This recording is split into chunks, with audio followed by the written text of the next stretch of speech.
Hikoya. Ota bugun azonlab ko'chaga ketgan edi. Hayal o'tmay qaytib keldi-da, qo'lidagi hassasini uloqtirdi. Hassa yosh bodom ko'chatiga urildi. Gullari yer bilan bitta bo'ldi. O'choq boshida kukulashib yurgan muzchalar bir etib osmonga ko'tarildi. Ota oppoq soqolini tutamlab moviy ko'kka tikildi. Astag'firullah deya pichirladi. Chuqur uh tortdi. Uning yuragiga qil sig'masdi. Uyga qarab bir-ikki qadam bosgan edi, og'riqli oyog'i yurishga imkon bermadi. Ha, savil. Hassaga intildi.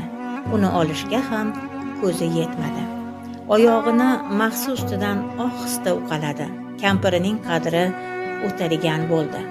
Bolalar o'zlari bilan o'zlari shundoq ham bir oyog'ini go'r tortib turgan qari otalarning dardi bilan nima ishlari bor? Kampiri boyaqish har kuni oyog'iga dori-darmon qilardi. Kuni bilan og'riq nimaligini bilmasdi. Mana bir oydan oshdi.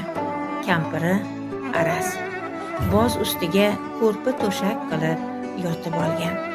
Na ovqati, na yotarida halovat qoldi cholning.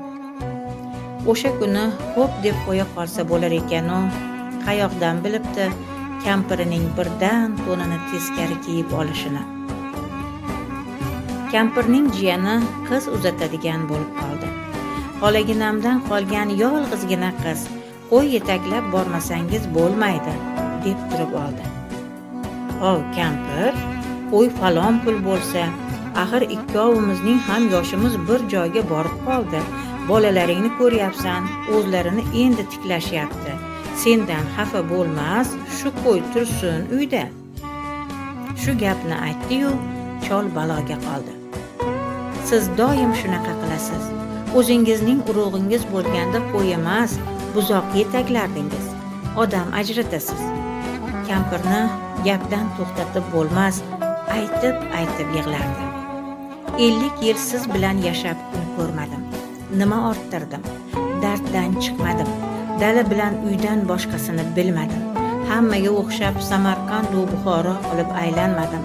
Bola boqay, to'y qilay, cholimning yoqasini kir qilmayin, uyning kamini birovga bildirmay deb kunim o'tdi-yu.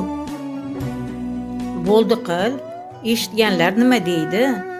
Ota achchiqlanib urushib berdi. Eshitsa eshitaversin. Biror marta bu uyda mening so'zim so'z bo'lganmi o'zi? Yo'q, shuncha yil qilgan xizmatim evaziga rahmatingizmi bu? Bo'ldi, to'yga ham bormayman, ko'chaga ham chiqmayman. Men o'lganman. Bilganingizni qilib yuravering. Qanaqa yaramassan, o'g'il? U odatdagiday kampirini o'rtancha qizining ismi bilan chaqirar ekan, ovozini picha pasaytirib dedi. Shu yoshga kirganda bu qanaqa qiliq? Shunga shuncha gapmi? Chol kampirga yaqinlashdi. Ichingda shu dardlaring bor ekan, yotig'i bilan aytsang bo'lardi. Siz yotig'i bilan aytganni tushunadigan odammisiz? Kampir burnini tortdi. Men hali tushunmaydigan ham bo'ldimmi? Tushungan, o'qigan bo'lsangiz haligi gapni aytmasdingiz. Kampir boshqa so'z demadi. Hovli etagidagi anhorga qarab ketdi. Chol endi tutoqib ketgan edi, lekin kampirning egik qaddini, oyog'ini bazur bosayotganini ko'rib yana rahmi keldi. Arzimagan narsa uchun dilini og'ritdimi? O'lganingdan keyin bolalar ko'mib qo'yar axir, rasm rusumini qilar, kampirning aytgani bo'la qolsin. Lekin kampir ertalab o'rnidan tura olmadi. Doktorlar yurak xastaligi deyishdi. To'yga ham bora olmadi. Unga nabirasi qarayapti. Chol uyga kirdi deguncha kampir teskari o'girilib oladi. Mana bu gal ham shu. Hali shashtidan tushadiganga o'xshamaydi. Ota bir nafas sukut saqladi. Kampiri ha deganda qarayvermagach sekingina so'z boshladi. O'g'il, Xudoga shukr, qaytib berdi seni. Ginangni tashla. Bizga yarashmaydi axir. Agar qarigan chog'imda ko'zingga xunuk ko'rinib qolgan bo'lsam, ochig'ini ayt. Boshim oqqan yoqqa ketay. Kampir boshini xiyol qimirlatdi. Gapirishga og'iz juftladi-yu, indamadi. Ota nabirasini ko'rib o'rnidan turdi. Tez-tez ovqatlantirib turgin, qizim, yolg'iz qo'yma, dedi unga.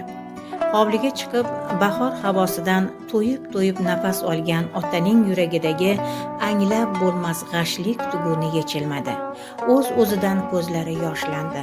Yelkasida og'ir yuk borday qandaydir vazmin. Hovlidagi daraxtlarni ko'zdan kechirdi. Novdalarda bo'rtgan kurtaklarga nazar soldi.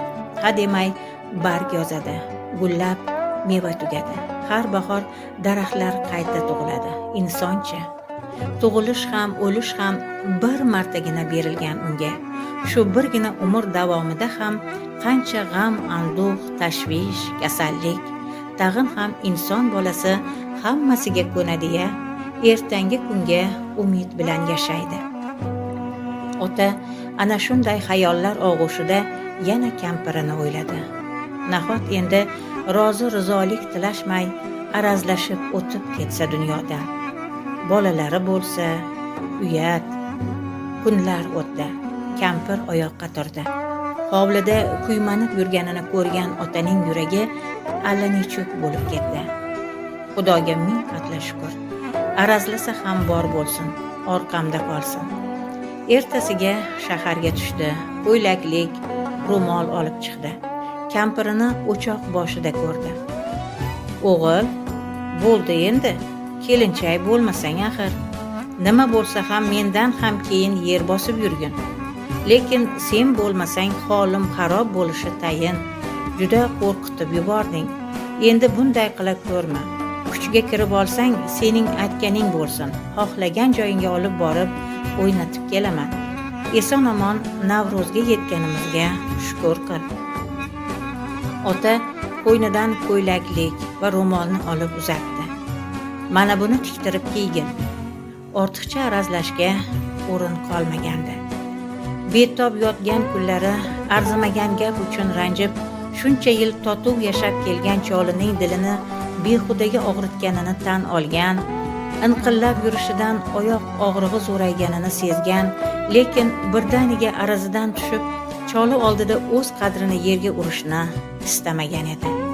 Endi esa shundoq ham munkillab, hassa ushlagan qo'li qaltirayotgan choliga yuragi tuz sepganday achishdi. Cholining tuhfalarini qo'liga olib, yuz ko'ziga surtdi. Iloyo, tana joningiz sog' bo'lsin. Uyga kiring, tamaddi qilamiz. Keyin oyog'ingizga dori-darmon qilmasak bo'lmaydi. Bunaqada yotib qolasiz. Otaning ko'ziga tabiat o'zgacha chiroy kasb etganday tarovatli tuyuldi. Yuragini kemirib yotgan g'ashlik o'rnini shirin, totli hayajon egalladi. Ko'chada esa bayram shodiyonasi, odamlarni Navruzga chorlovchi karnay-surnay sadolari, bolalarning shodon kulgilari-yu kuy-qo'shiqlar yangrar, osmon turli-tuman varraklarga to'lgandi. Muallif Lobar Rustamova. Hikoyani Oydin o'qidi.